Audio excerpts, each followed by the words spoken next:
بسم اللہ الرحمن الرحیم۔ سبق نمبر 3 کی 3 مشقیں حل کر لی تھیں۔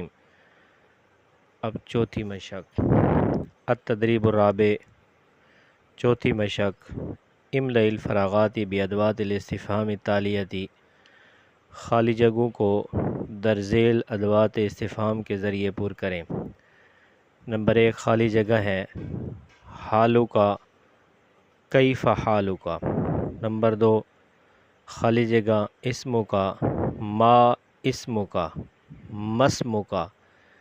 نمبر 3 خالی جگہ ربو کا، من ربو کا۔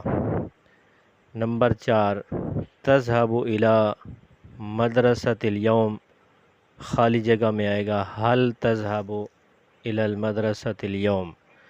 نمبر 5 عندك قلم ام لا، خالی جگہ میں آئے گا حمزہ استفہام کا عندك قلم ام لا۔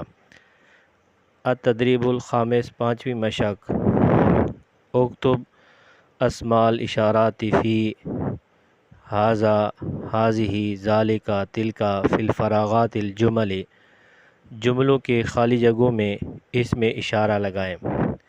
نمبر 1 خالی جگہ ہے معلم، اس میں آئے گا ھذا معلم۔ نمبر 2 خالی جگہ معلمۃ، ھذہ معلمۃ۔ نمبر 3 خالی جگہ القمر فی السماء، خالی جگہ میں آئے گا ذالک القمر فی السماء۔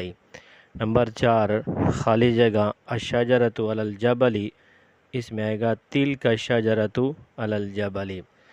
التدریب السادس، چھٹی مشق استخرج اسماء المذکر و اسماء المؤنث من الکلمات التالیہ، درذیل کلمات میں سے اسماء مذکر اور اسماء مؤنث جدا کریں۔ اسماء مذکر معلم، معلمون، بیت، نظیف۔ اسماء مؤنث معلمۃ، معلمات، مدرسۃ، نظیفۃ، سلۃ۔